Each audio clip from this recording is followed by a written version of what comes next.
अब मेरे गोविंद, मेरे बाबा श्याम तपश्चर्या के लिए चले गए और तपस्या करने लगे। अपने मन को, अपने मस्तिष्क को तपस्या में उन्होंने लगा दिया।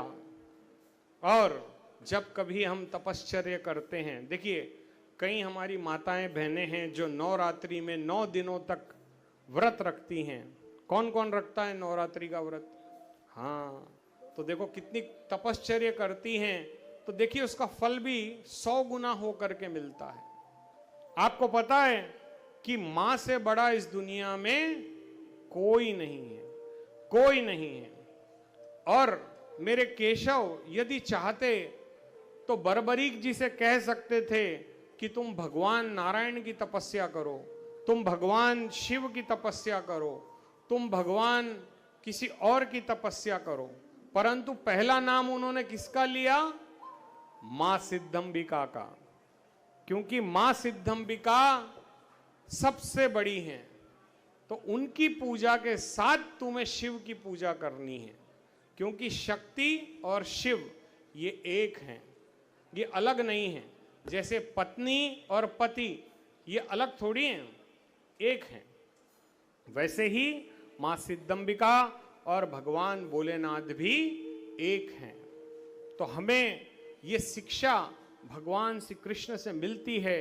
भगवान श्री कृष्ण ने पग पग पर मेरे बाबा बर्बरीक को वो ज्ञान दिया, वो दिव्य अनुभूतियां दी, जिससे जीवन को हम सार्थक कर सकते हैं।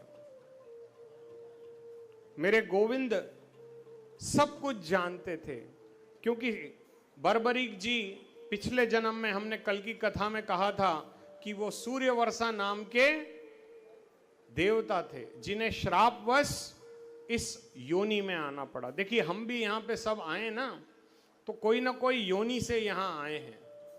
पिछले जन्म में पता नहीं कहाँ थे, इससे पहले जन्म में कहाँ थे, परंतु इस जन्म में आने के बाद यदि हमने अपना जीवन भगवान की भक्ति में समर्पित नहीं किया तो हमारे जीवन का कोई उद्देश्य पूर्ण नहीं होगा। एक अतृप्ति सी रहेगी। जैसे मान लो किसी स्त्री का श्रृंगार करें और उसका टीका गायब कर दें, तो वो श्रृंगार अधूरा दिखेगा या नहीं दिखेगा? दिखेगा।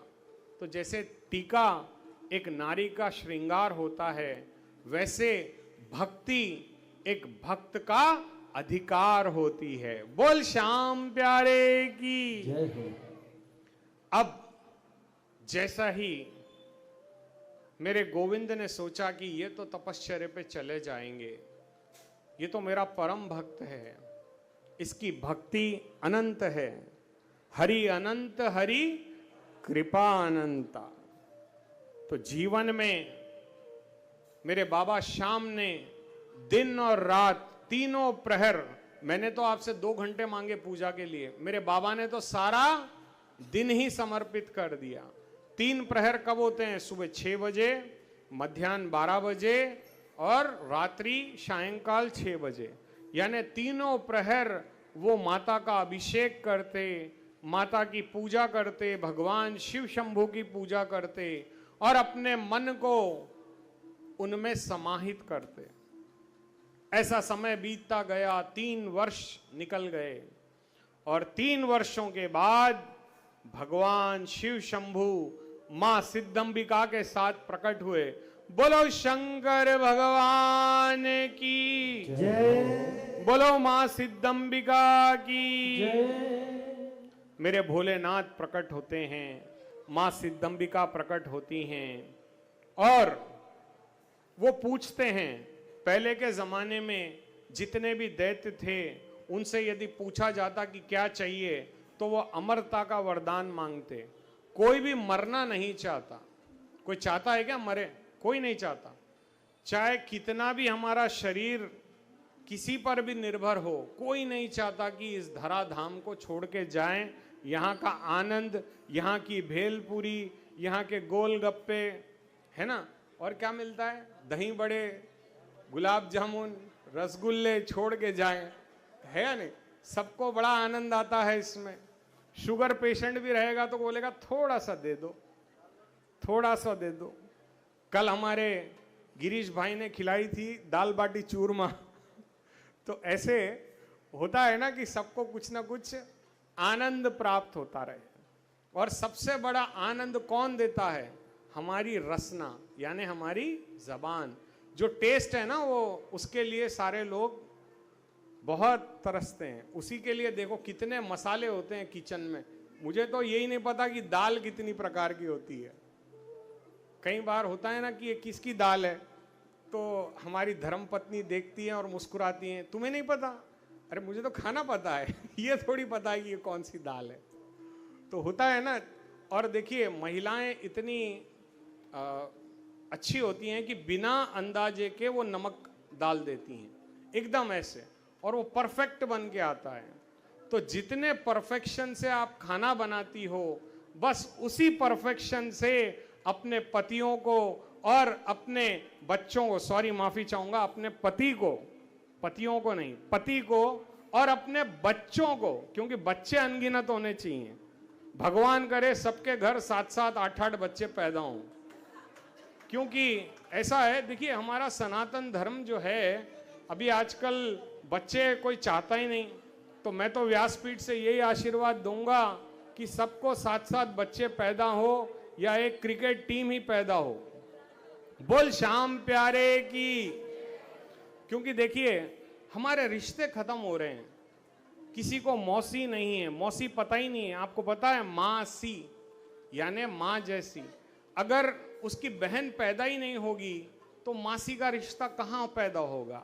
माँ माँ, आजकल मामा है नहीं, मासी है नहीं, चाचा है नहीं, ताऊ जी है नहीं, बुआ नहीं है, फूफा नहीं है। फूफा तो हमेशा फूफा करता रहता है, इसलिए फूफा है ही नहीं।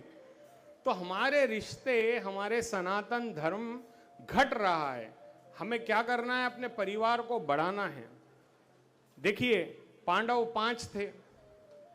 हमारे कई ऐसे घर हैं जो हैदराबाद में हम देखते हैं जिनके घर में 8 बच्चे, 10 बच्चे, 3 बच्चियां, 7 बच्चे। कितना अच्छा भरा पूरा परिवार होता है।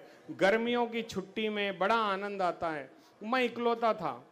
मेरे मम्मी पापा को मैंने कहा, अरे मैं इकलौता क्यों? तो बोले आपके बड़े भाई एक्सपायर होने के 12 या 13 साल के बाद तुम पैदा हुए हो। तो बोला यार अकेला हूँ यार। हर गर्मी की छुट्टी में परेशान रहता था कि किसके घर जाऊं। कोई था ही नहीं जिसके घर जा पाए। और जब देखते थे अड़ोसी पड़ोसी के घर, वो आ रहा है, ये आ रहा है। गर्मियों की छुट्टी में कौन कौन मम्मी के घर जाता है? हाँ, कितना आनंद आता है, मन मर्जी चलती है। और बच्चों को भी बड़ा आनंद आता है। नानी के घर बड़े बड़े पकवान मिलते हैं खाने को। हाँ, सारी इच्छाएं पूर्ति होती हैं। तो ये बड़ा आनंद प्रेम से मिलता है। तो यही मैं गोविंद से प्रार्थना करूंगा कि सबके 6-6, 7-7 बच्चे हों, भरा पूरा परिवार रहे। मौसी, मौसा, बुआ, फूफा सारे सबके पास होने चाहिए, तभी जीवन में आनंद आता है। बोल श्याम प्यारे की।